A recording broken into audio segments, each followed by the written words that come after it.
Hello there everyone, this is Brian with bsntech.com. Today I'm going to bring to you our first video that we've created using our new digital camera. It's a Samsung SL30, so you can judge for yourself if this works pretty well or not. Today we're going to talk about a rain barrel collection system and a compost tumbler. Recently I've built a little system that works pretty well. I can't test it yet since it is in the winter time and I don't want anything to freeze, of course. But I got this idea after looking at some other YouTube videos and saw that some people were cutting the tops off of 55-gallon drums, and I thought there probably would be a better way of doing this. So I started on this project, and then I saw another fellow by Mr. Native Texan that actually had a very similar system to what I was going to set up. He set his up a little differently than what I did, and so I'm just going to outline some of those differences that we have here. Alright, so here you can see the whole system. Right now it only has 2 rain barrels at the top, but you can see there's about 4 feet of extra space that I can use to add 2 more rain barrels.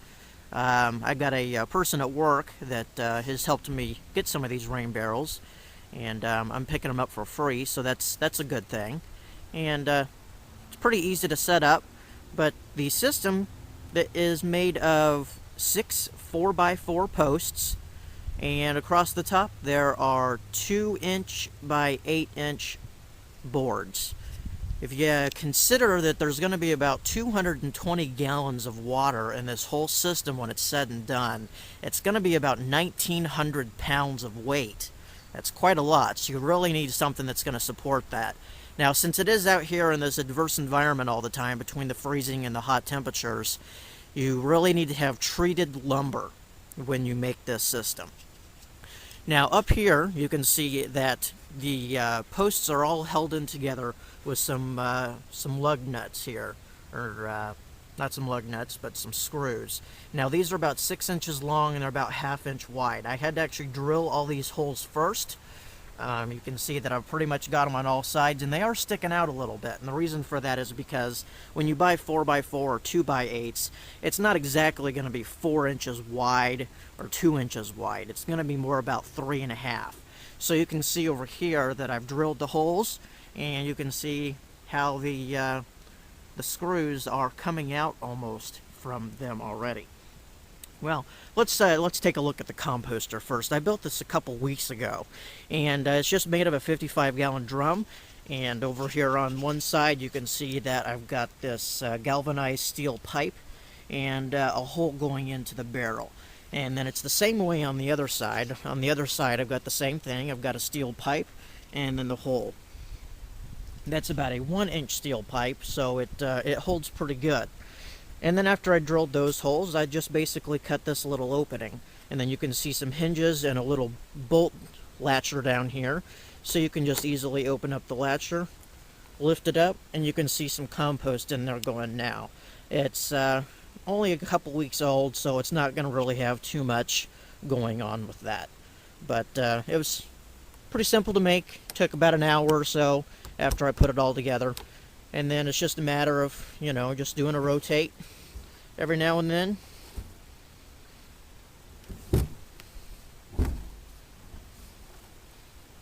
And then you probably want to rotate it about once a week or so, and you can add more as you go in. Now let's take a look at the rain barrel system.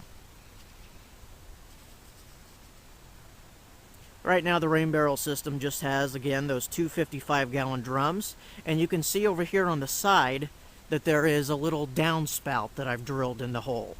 It's composed of 2-inch PVC pipe up there, and then it comes down into a downspout, which I put all together. So whenever the spring season comes around, you can see the other downspout coming up right here, and that's going up to the garage. It'll be very easy just to change that over, and I'll start diverting the water right to the top of the rain barrel system. There's actually 2 downspouts on this garage. It's about a 24-foot by 24-foot garage. I went over to the other downspout and I put some duct tape over it just for now, so that way all the water goes directly into these barrels. Now, the first barrel up here, the white one that you can see on the left, that actually has a fairly decent sized hole in the top so that the water coming in from the gutter will go in without a problem. I will put a screen over this because I don't want to get any leaves or any debris. Even though I have the gutter guards on the gutters, there's still going to be some stuff that will get through. And the irrigation system that I use is made of 1/2-inch PVC pipe, and there are 1/16 inch holes that I drilled in every 6 inches or every foot, depending on the type of crops that I'm putting in the garden. So if I'm putting green beans and I'm putting them every 6 inches, then I would put a hole 1/16 or every 6 inches, and it would be 1/16 inch holes, or 6 inches apart.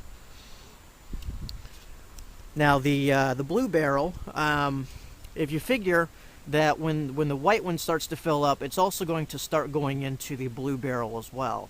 Now, if you want to get that filled up, you actually need to put an air hole in the top, and I just drilled about a 1/8 inch hole in the top of this barrel so that whenever the water comes into the first white barrel, it will equalize out and it will start to fill up the blue barrel at the same time.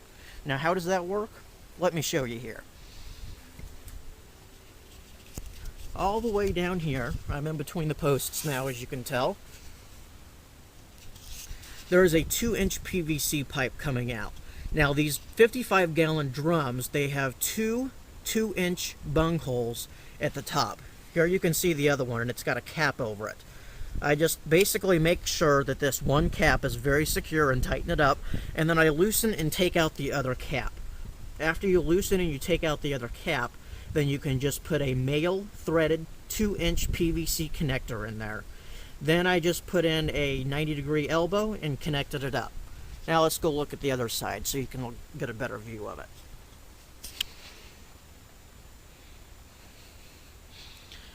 Okay, now over here you can kind of see the same situation. I took out another 2-inch hole up there and put in a male threaded pipe along with a 90-degree elbow. Now this little piece right here, I actually custom made myself. What this is it's a male threaded 1/2-inch PVC pipe going right into the side of that 90-degree elbow. I had to cut that hole out because there is no real such thing as a 2-inch to 1/2-inch PVC converter. And this pipe right here will go directly down into my PVC irrigation system. I have it all unhooked right now, of course, since it's too cold and I don't want it to be collecting any water. And then between the two, you can just see the 2-inch pipe. So really, when I want to add the other 2 barrels, it's going to be a matter of you taking out this 90-degree elbow here out of this barrel and replacing that with a T connector. And that T connector will then allow all of them to be connected in series. Well, that takes care of the rain barrel and the compost collection system. It does use very little space. It's about 8 foot long and just a little more than 2 feet wide. And it's in a perfect spot because you can see back here all woods. So this is the south side, and the sun can't really penetrate through the leaves of this foresty area back here. So it makes a very good area to put the rainwater and collection system.